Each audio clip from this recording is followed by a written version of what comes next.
Science কাকে বলা হয়? Father of Indian nuclear science বল।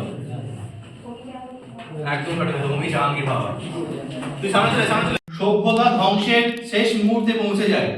যদি সভ্যতা ধ্বংসের শেষ মুহূর্তে পৌঁছে যায় তাহলে একজন মানুষই যথেষ্ট সেই সভ্যতাকে ধ্বংস করে দেওয়ার জন্য।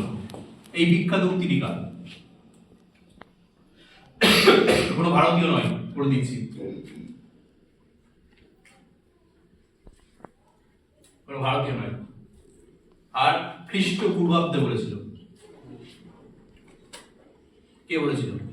যদি একটি সভ্যতা ধ্বংসের শেষ লগ্নে পৌঁছে যায় তাহলে একজন মানুষই যথেষ্ট সেই সভ্যতাকে সম্পূর্ণরূপে ধ্বংস করে দেওয়ার জন্য। এটা ইংলিশের একটা বড় একটা অনুবাদ আছে আর অন্য একটা ভাষায়, ঠিক আছে? সেটা ইংলিশ অনুবাদ অন্যরকম হয়, বাংলা অনুবাদ হচ্ছে এইটা। কে বলেছিল? একটু কঠিন হয়ে গেল মনে হচ্ছে আমার নিজের মধ্যে কঠিন হয়ে গেল। ঠিক আছে, ও চেষ্টা করো। হাত তুলতে বলেছি, আমি নম্বর বলতে বলিনি, ভুলে গেছিস? নেক্সট পাবি না? ওকে, ঠিক আছে।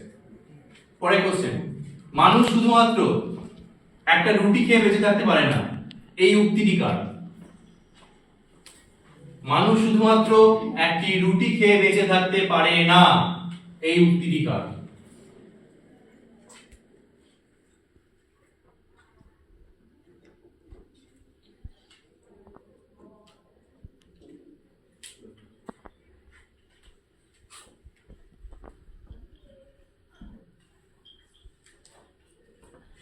বল, কেউ বলতে পারবি না? ঠিক আছে, নেক্সট কোশ্চেন, বিজ্ঞান যেখানে শেষ হয় সেখানে দর্শনের শুরু, আর দর্শন যেখানে শেষ হয় সেখান থেকে কল্পবিজ্ঞানের শুরু, এই উক্তিটি কার? এই যে তিনটে কথা বলা সেই তিনটে মানে ওয়ার্ল্ড ফেমাস পারসন, তিনজনই। এটাও কিন্তু কোনো ভারতীয় নয়।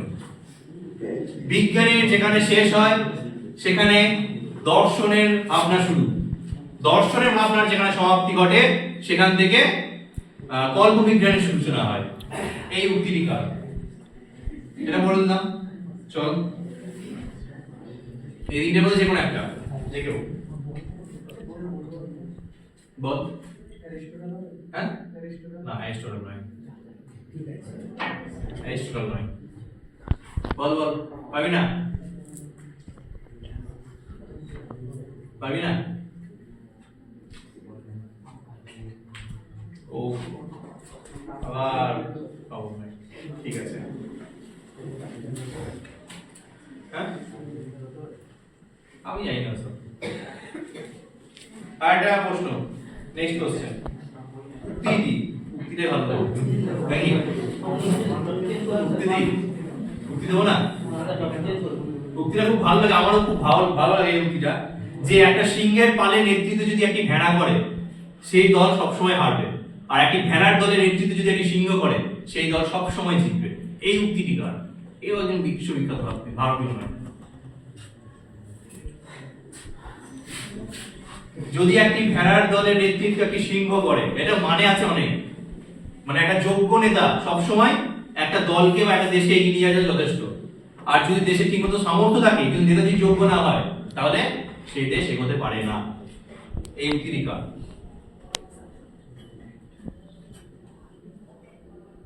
আরো একটা উক্তি দিই, তুমি যতদিন যত দীর্ঘ তুমি যুদ্ধরত থাকবে বা যত দীর্ঘদিন তুমি যুদ্ধ করবে তুমি শত্রুকে হারানোর ভরসা তত বেশি হারাবে।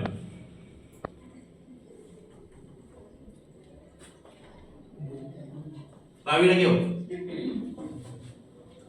ঠিক আছে, চল বল কিসের উপর করবো? এটা 2025, আগের বছর 2024, তার আগে বছর 2023। 2023 সালে, ঠিক আছে, 2023 সালে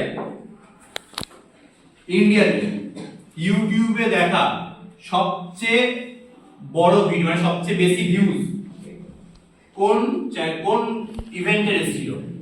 কোন ইভেন্টে সবচেয়ে বেশি ভিউজ এসেছিল ইন এ সেম টাইম, অল্প সময়ের মধ্যে? ইউটিউবের কোন ইভেন্টে?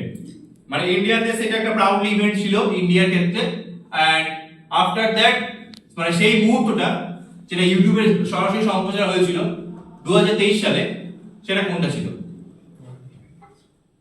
2023 সালে।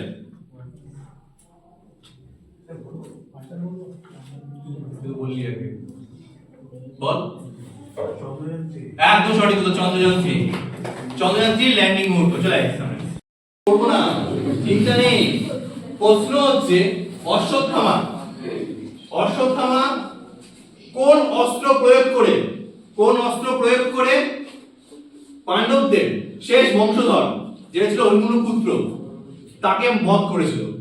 অশ্বত্থামা প্রয়োগ করা শেষ অস্ত্র সেটা, তারপর সে কোনো অস্ত্র প্রয়োগ করতে পারেনি, সেটা কি বল? ব্রহ্মাস্ত্র। ব্রহ্মাস্ত্র একদম সঠিক উত্তর। চলে